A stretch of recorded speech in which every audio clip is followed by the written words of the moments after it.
మంచిర్యాల జిల్లా కేంద్రంలోని కాలేజీ రోడ్డులో నెంబర్ ప్లేట్లు లేని ద్విచక్ర వాహనాలపై ఏసీపీ ప్రకాష్ స్పెషల్ డ్రైవ్ నిర్వహించారు. నెంబర్ ప్లేట్లు లేని వాహనాలకి జరిమానా విధించి తక్షణమే వాహనాలకు నెంబర్ ప్లేట్లు పోలీసులు అమర్చారు. ఈ సందర్భంగా ఏసీపీ ప్రకాష్ మాట్లాడుతూ రామగుండం కమిషనర్ సిపి ఆదేశాల మేరకు వాహనాల స్పెషల్ డ్రైవ్ ఏర్పాటు చేశామని అన్నారు. నెంబర్ ప్లేట్లు లేని వాహనాలను ఉపయోగించి దొంగతనాలకి పాల్పడుతున్నారని, అలాంటివి కాకుండా తనిఖీలు చేపడుతున్నామని, రాత్రి 10 గంటల తర్వాత అత్యవసరమైతే మాత్రమే రావాలని, అసాంఘిక కార్యకలాపాలకు ఎవరు పాల్పడినా చట్టరీత్యా శిక్ష ఉంటుందని తెలిపారు.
రామగుండం కమిషనరేట్లో సిపి గారి ఆదేశానుసారం స్పెషల్ పోలీస్ ఫోర్సుతో సిఐ గారి ఆధ్వర్యంలో గత వారం రోజుల నుంచి స్పెషల్ డ్రైవ్ నిర్వహించడం జరుగుతుంది.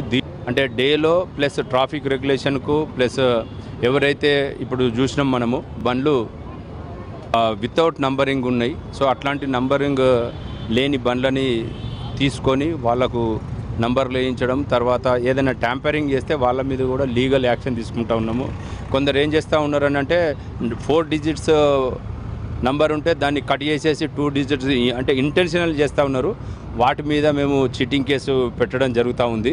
ఎందుకనంటే ఈ నంబర్ లేని వెహికల్ మీద పోయి దొంగతనాలు చేయడం జరుగుతూ ఉంది. మనము రీసెంట్గా చూసినట్టయితే బెల్లంపల్లిలో ఏటీఎం చోరీకి వచ్చిన వాళ్ళు ఈ దొంగ బండ్లను తీసుకొని పోయి దానికి నంబర్ లేకుండా దొంగతనం చేయడం జరిగింది. మా పోలీసు వాళ్ళు అప్రమత్తత ఉండడం వల్ల అది దోపిడీ నివారించడం జరిగింది. సో అలాంటి పరిస్థితులు ఇక్కడ ఏమన్నా జరగకుండా ఉండాలనే ఈ స్పెషల్ డ్రైవ్ మా సిపి గారి ఆధ్వర్యంలో మన డీసీపీ గారి సూచనల మేరకు ఇదంతా చేయడం జరుగుతూ ఉంది. రోడ్ల మీద ఎవరైతే youth especially without number plate కానీ, ట్రిపుల్ రైడింగ్ కానీ, ఇంకేదన్నా డ్రంక్ అండ్ డ్రైవ్ కానీ అన్నీ మేము ఎన్ఫోర్స్మెంట్ చేయడం జరుగుతూ ఉంది. మంచిర్యాల జిల్లా చెన్నూరు పట్టణంలోని పలు ఫెర్టిలైజర్ షాపుల్లో యూరియా కొరతతో షాపు యజమానుల అత్యుత్సాహం ప్రదర్శించారు. రైతులకు అవసరమైన యూరియా బ్యాగుతో పాటు వారి వారి కంపెనీలకు చెందిన లింక్ ప్రొడక్ట్లను కూడా కొనుగోలు చేయాలని షాప్ యజమానులు నిబంధనలు పెట్టారు. రైతుల నుంచి పెద్ద ఎత్తున ఫిర్యాదులు వెల్లువెత్తడంతో కదిలిన జిల్లా అధికార యంత్రాంగం పట్టణంలోని పలు ఫెర్టిలైజర్ షాపుల్లో విచారణ చేపట్టి గ్రోమోర్ ఫెర్టిలైజర్ షాప్ యొక్క యూరియా అమ్మకాల్ని వ్యవసాయ శాఖ అధికారులు నిలిపివేశారు. ఫెర్టిలైజర్ కంట్రోల్ ఆర్డర్ ప్రకారం అయితే ఎవరైనా కూడా లీన్స్ బేసిస్లో సేల్ చేయడానికి వీల్లేదు. అలా ఏదైనా మన నోటీస్లోకి వచ్చినట్లయితే దానిపైన శాఖపరమైన చర్యలు తీసుకోవడం జరుగుతుంది. అలాగే పై అధికారులకు కూడా చెప్పి వాళ్ళకు స్టాక్ చేయడం జరుగుతుంది. ఏదైతే మన మండలానికి కేటాయించబడిన యూరియా, డిఏపి ఫెర్టిలైజర్స్ ఏవైతే ఉంటాయో అవి మన మండలంలో ఉన్న రైతులకు మాత్రమే ఉపయోగించాలని పైన మనకి ఇన్స్ట్రక్షన్స్, అదే రూల్ ఆర్డర్ కూడా. దాని ప్రకారమే అందరూ డీలర్స్ ఏవైతే మన రైతులు వస్తారో వాళ్ళ యొక్క పట్ట పాస్బుక్, ఆధార్ కార్డు తీసుకొని పాస్బుక్ని చూసి వాళ్ళకి ఎంత ఎకరేజ్ ఉన్నదో ఆ ఎకరేజ్ని బట్టి ఎంత ఫెర్టిలైజర్ అవసరం ఉందో ఆ సమయానికి దాన్ని బట్టి వాళ్ళకి కేటాయించాలి. అలా చేయకుండా ఎవరైనా రూల్స్కి విరుద్ధంగా డీవియేషన్స్ ఏమైనా చేస్తే దానిపైన కఠిన చర్యలు తీసుకోవడం జరుగుతుంది. కూడా ఓన్లీ చెన్నూరుకి అలాట్ అయిన ఫెర్టిలైజర్ ఏదైతే ఉందో అది ఓన్లీ చెన్నూరు రైతుల కోసం మాత్రమే, చెన్నూరు రైతులు మాత్రమే దాన్ని వినియోగించుకోవాలి. డీలర్స్ కూడా చెన్నూరు రైతులకు మాత్రమే ఇవ్వాలి. ఎవరైనా వేరే స్టేట్ వాళ్ళకి ఇట్లా ఏదైనా మన నోటీస్కి వస్తే మాత్రం దానికి కఠిన చర్యలు తీసుకొని వాళ్ళ స్టాక్ సేల్ చేసి లైసెన్స్ సీల్ చేసే అవకాశం ఉంది.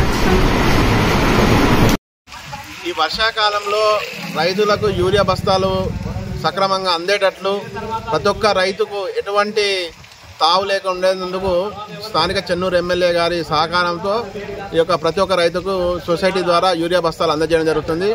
అదేవిధంగా ఈ ప్రైవేట్ డీలర్లు ఎవరైతే ఉన్నారో అక్కడ కూడా పారదర్శకంగా రైతులకు యూరియా బస్తాలు అందేటట్టు అధికారులను ఆదేశించడం జరిగింది. తదనుగుణంగా కొన్ని ప్రైవేటు యాజమాన్యాలు, ప్రైవేట్ షాపులు ఏం చేస్తున్నాయంటే రైతులకు యూరియా బస్తా కొనుగోలు చేయంగా అదనంగా మీరు వేరే ప్రోడక్ట్స్ తీసుకోవాలని రైతుల మీద ఒత్తిడి కూడా తేవడం జరుగుతుంది. దీన్ని దృష్టిలో పెట్టుకొని ఎమ్మెల్యే గారు వాళ్ళకు అధికారులకు స్ట్రిక్ట్ ఆర్డర్స్ ఇవ్వడం జరిగింది. దానికి తదనంగా మన చెన్నూరులో ఉన్న గ్రోమర్ సెంటర్కు సేల్స్ స్టాప్ స్టిక్కర్ అంటించడం జరిగింది. ఏదైతే అక్కడ గ్రోమర్ సెంటర్లో యూరియా బస్తాలు తీసుకుంటారో అదనంగా F20 కానీ, జింకు కానీ, మైక్రోన్యూట్రియన్స్ కానీ తీసుకొని రైతులకు ఒత్తిడి చేయడం జరిగింది. దీనితో రైతులకు ఆర్థికంగా ఇంకెక్కువ భారం అవుతుంది అనేది రైతులు ఆర్థికంగా కుంగిపోతున్నారనే విషయాన్ని తెలుసుకున్నారు. కాబట్టి ఇలాంటి చర్యలు తీసుకోవడం జరిగింది. ఇప్పుడు ఈ యొక్క అధికారులు దీని ఎమ్మెల్యే సూచనల మేరకు రైతులకు పారదర్శకంగా యూరియా బస్తాలు అందజేయడం జరుగుతుంది. మంచిర్యాల పట్టణంలోని ఐబీ చౌరస్తాలో అంబేద్కర్ విగ్రహం వద్ద మొన్న తీన్మార్ మల్లన్నపై జరిగిన దాడిని ఖండిస్తూ జాతీయ బీసీ హక్కుల పోరాట సమితి ఆధ్వర్యంలో నిరసన వ్యక్తం చేశారు. ఈ బీసీ నాయకులు సందర్భంగా గుమ్మల శ్రీనివాస్ మాట్లాడుతూ తీన్మార్ మల్లన్న అనుచిత వ్యాఖ్యలు చేశాడని, తెలంగాణ జాగృతి కార్యకర్తలు ఎమ్మెల్సీ తీన్మార్ మల్లన్న ఆఫీసుపై దాడి చేయడం దారుణమని అన్నారు. వెంటనే జాగృతి అధ్యక్షురాలు ఎమ్మెల్సీ కవిత బేషరతుగా క్షమాపణ చెప్పాలని డిమాండ్ చేశారు. ఈ జిల్లా బీసీ సంఘం నాయకులు తులా మధుసూదన్ రావు, శాఖపురం భీమ్సేన్, గజ్జెల్లి వెంకన్న, చంద్రగిరి చంద్రమౌళి, ఆరేంద్ర రాజేశం, వేముల అశోక్, శాఖపురం కోటేశ్వరరావు, కీర్తి భిక్షపతి, అంకం సతీష్, నగనూరి లక్ష్మణ్ తదితరులు పాల్గొన్నారు. ఏదైతే మొన్న మరి ఎమ్మెల్సీ తీర్మాన్ మన తెలంగాణ జాగృతికి ఎమ్మెల్సీ కవిత మరి మల్లన్న కార్యాలయంపై దాడిని జాతీయ బీసీ హక్కుల పోరాట సమితిగా తీవ్రంగా ఖండిస్తూ ఉన్నాం. ఇది ఏవదు బీసీ సమాజంపై దాడిగా భావిస్తూ ఉన్నాం. మరి తీర్మాన్ మల్లన్న ఏదో అనుచిత వ్యాఖ్యలు చేసేదని చెప్పి నువ్వు తప్పుగా భావించుకొని ఆ మాటలను పూర్తిగా చూపిస్తూ మరి ప్రజాస్వామ్య దేశంలో మరి దాడులు చేయడం మన సంస్కృతి కాదు. మరి అలాంటి దాడులు పాల్పడితే బీసీలుగా, బీసీ సంఘాలుగా మరి ఊరుకునే పరిస్థితి లేదు. ఇలాంటి అహంకారులను బీసీ సమాజం సహించదు. నువ్వేదో బీసీలను ఉద్ధరిస్తా అని చెప్పి 4 ప్రోగ్రామ్స్ చేసి బీసీల పక్షపాతం అని చెప్పుకుంటా ఉన్నావు. అది ఈ సమంజసం కాదు. తీర్మాన్ మల్లన్న తొందరలో పార్టీ పెడతారని చెప్పి తెలిసి బీసీల పార్టీ వస్తే మా ఉనికి ప్రశ్నార్థకం అవుతుందన్న దురుద్దేశంతో మాత్రమే దాడులు చేపిస్తున్నావు అని చెప్పి భావిస్తూ ఉన్నాం. ఇప్పటికైనా నీ అహంకారాన్ని, ఈ యొక్క దుశ్చర్యపై మరి బహిరంగంగా బీసీ సమాజానికి క్షమాపణ చెప్పాలని చెప్పి కవిత డిమాండ్ చేస్తూ ఉన్నాం. లేని పక్షంలో బీసీలుగా, బీసీ సంఘాలుగా సంఘటితమై ఈ రాష్ట్రంలోనే కవితను తిరగకుండా చేస్తామని చెప్పి బీసీ సమాజంగా చెప్తా ఉన్నాం. ఏదైతే తీర్మాన్ మల్లన్నపై దాడి చేసినావో ఆ దాడిని మరి ఆ దాడిపై మరి క్షమాపణ చెప్పాలి. ఏదైతే మరి మల్లన్న బీసీ గొంతు వినిపిస్తాడో ఆ గొంతుకకు బీసీలుగా మేమంతా చేదోడుగా వాదోడుగా ఉండి రాబోయే రోజుల్లో మరి తీర్మాన్ మల్లన్నకు అండగా నిలిచి ఈ రాష్ట్రంలో, ఈ దేశంలో ఏ బీసీలపై దాడి జరిగినా బీసీలంతా వ్యతిరేకిస్తాం, బీసీలంతా ఖండించడానికి సిద్ధంగా ఉన్నాం. బీసీలు ఏకమైతే ఈ అగ్రకులాలు మా తాకిడికి మరి కొట్టుకపోతారన్న విషయాన్ని విస్మరిస్తూ ఉన్నారు. ఈ దాడిని మరి దాడి మీద క్షమాపణ కోరి మరి ఆ యొక్క కాంప్లైంట్ వెనక్కి తీసుకోవాలని చెప్పి కవితను డిమాండ్ చేస్తూ ఉన్నాం. లేని పక్షంలో కవితపై రాబోయే రోజుల్లో బీసీలుగా, బీసీ సంఘాలుగా పెద్ద ఎత్తున ఆందోళన కార్యక్రమాలు చేయడానికి సిద్ధంగా ఉన్నామని చెప్పి హెచ్చరిస్తా ఉన్నాం.